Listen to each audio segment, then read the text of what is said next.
Here's a sentence that should stop you cold. The United States Treasury Department is currently sending money to the same country that is helping Iran target American soldiers, not indirectly, not accidentally, not through some complex chain of geopolitical consequences that requires a PhD to follow, directly. The U.S. Treasury issued a 30-day waiver on March 12th that allows countries to purchase Russian oil in violation of the sanctions that the United States itself imposed after Russia invaded Ukraine in 2022. And the immediate measurable result of that waiver is that Russia's weekly oil income jumped by $890 million in a single week, the largest weekly gain Moscow has recorded since the full-scale invasion began, while American soldiers are fighting and dying in a war that Russia is actively making more dangerous by sharing the real-time locations of U.S. warships and aircraft with Iranian forces. That last fact is not speculation. It is confirmed by the Washington Post, citing U.S. officials. And it means that the country receiving American sanctions relief this week is the same country feeding coordinates to the enemy that is shooting at American troops. Stay with this video because what we are about to walk through is one of the most extraordinary contradictions in the history of American foreign policy. Verified by Reuters, Euronews, CBS News, Newsweek, CNN, Axios, the Washington Post, the Financial Times, and the Institute for Strategic War Analysis, all publishing simultaneously, all reaching the same conclusion. And if you want to stay on top of this story as it develops, subscribe right now and turn on the bell.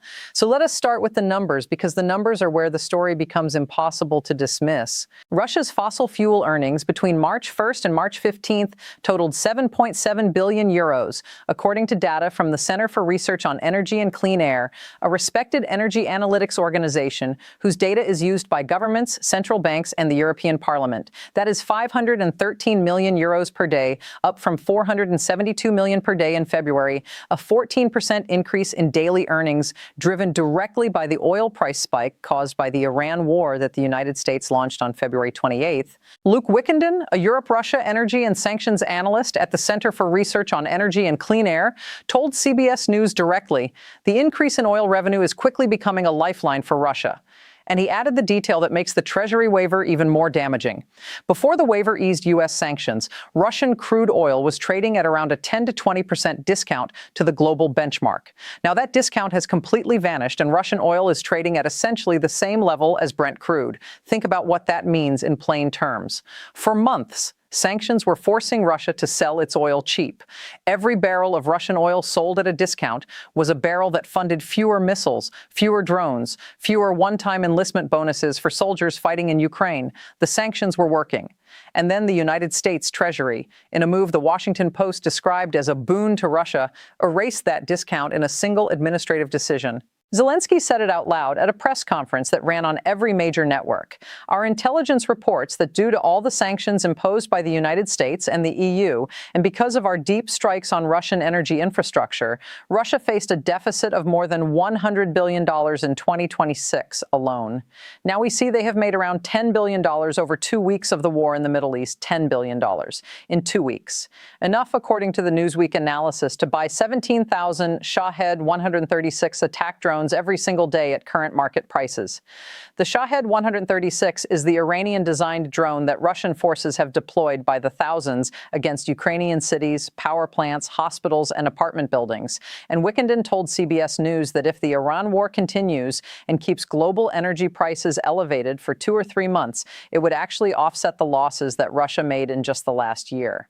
The entire year of economic pressure, the sanctions, the seizure of frozen assets, the price cap, the blocked pipelines, the diplomatic isolation, all of it potentially reversed by 2 months of elevated oil prices caused by an American war that was launched without a congressional vote, without allied consultation, and without, it is now clear, any contingency planning for what would happen to energy markets and sanctions architecture if it went wrong.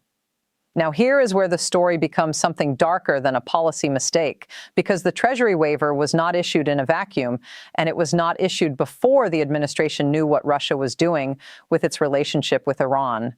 The Washington Post reported on March 6th, 6 days before the Treasury issued its waiver, that Russia is providing Iran with real-time intelligence to help target U.S. forces in the region, including the locations of American warships and aircraft. That report cited U.S. officials. It ran on the front page. It was widely circulated in Washington, and then 6 days later, the Treasury Department issued a 30-day waiver that sent $890 million additional dollars into the Russian economy in the first week alone. Democratic Congressman Sam Liccardo of California and Ruben Gallego of Arizona wrote a letter to Treasury Secretary Bessent that captures the full horror of this sequence with surgical precision. Even more troubling than the rise of oil prices is the lifeline the United States has given to Russia, just as U.S. officials confirmed Russia is providing Iranian forces with the locations of American military assets, including warships and aircraft. By providing this waiver, you have signaled that the United States will reward attacks on its own forces. Read that again. By providing this waiver, you have signaled that the United States will reward attacks on its own forces. Senator Jeanne Shaheen of New Hampshire put it on the record in the Senate chamber. As Putin helps Iran target Americans in the Middle East, the president is now filling the Kremlin's war coffers. Instead of squeezing Russia's faltering economy, the president's ill-planned war is giving Putin a windfall, while American families face higher prices. Now pause here for a second and drop a comment below, because I genuinely want to know what you think. How did we get to a place where the United States is simultaneously fighting a war against Iran and providing sanctions relief to the country that is helping Iran find American targets? How did that happen, and who is being held accountable for it? Let us look at what the administration says in its own defense, because fairness requires presenting their argument. Treasury Secretary Scott Bessent described the waiver as a narrowly tailored short-term measure to promote stability in global energy markets and keep prices low. He argued the waiver applies only to oil already stranded at sea, meaning oil that was already loaded on tankers before March 12th, and that it would not provide significant financial benefit to the Russian government, which derives the majority of its energy revenue from taxes assessed at the point of extraction, rather than from selling stranded oil at sea. The White House spokesman Kush Desai described the waiver as one of many pieces in a strategy to shore up global supply until the Iranian threat is neutralized, saying it works alongside the Development Finance Corporation's reinsurance plan and initiatives tapping into Venezuelan markets. The data says otherwise. Bloomberg's vessel tracking data, published on March 16th, shows that Russia's seaborne oil export volume rose to 3.97 million barrels per day in the week ending March 15th, the highest in approximately 3 months, as shipments from the Black Sea terminal at Novorossiysk resumed, and additional increases came from Arctic and Pacific ports. 37 tankers loaded 27.79 million barrels that week, up from 20.18 million barrels on 27 ships the week before. That is not stranded oil. That is Russia increasing its export volumes in direct response to market conditions created by American policy and then benefiting from the removal of the price discount that sanctions had previously imposed. Eddie Fishman, who was a Russia and Europe sanctions lead in the Obama State Department and who is now at the Council on Foreign Relations, called the waiver the first major relaxation of sanctions on Russia we have seen, and warned that it risks dismantling the regime that we built starting in 2014 after the invasion of Crimea. And then he said, the thing that every American policymaker in Washington right now is privately thinking, but few are willing to say publicly, lifting the sanctions reduces the stigma around buying Russian oil, and that may be challenging to restore. The Financial Times calculated that Russia could earn as much as $3.3 to $4.9 billion in overall additional revenues by the end of March 2026 alone, assuming Ural's crude prices average around $70 to $80 a barrel, which is below where they are currently trading. The Institute for the Study of War, which is one of the most respected nonpartisan conflict analysis organizations in the world, published an assessment saying that the global oil price shock from the war in Iran has likely invalidated elements of their previous assumptions that compounding economic costs would force the Kremlin to make difficult decisions in 2026 and 2027, and that ISW's previous forecasts of Russian economic difficulty assume that Russian oil would remain sanctioned and the price of oil would remain stable.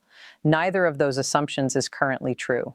And here is the geopolitical layer that most coverage is not connecting to the financial layer, because they are the same story. Russia's budget for 2025, the year before this war began, ran a deficit of 5.65 trillion rubles, the equivalent of $72 billion, and the highest deficit Russia has recorded since 2009, as Western sanctions squeezed Moscow's income to its lowest level in 5 years.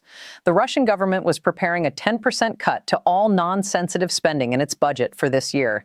It was planning for a deficit of 1.6% of gross domestic product in 2026.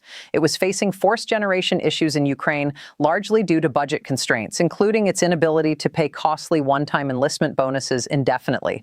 That was the Russia that existed before February 28, 2026.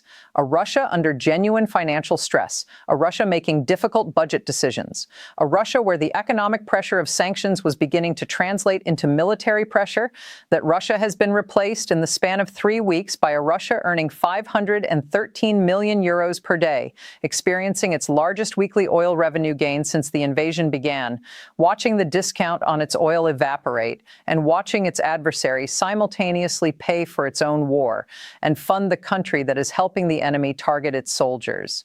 When Senator Mark Kelly asked Tulsi Gabbard at the Senate Intelligence Committee hearing this week whether Russia had gained billions of dollars from rising oil prices and the pause on U.S. sanctions, Gabbard said only, "That is what has been reported," and then referred the question to the Secretaries of Treasury and Energy.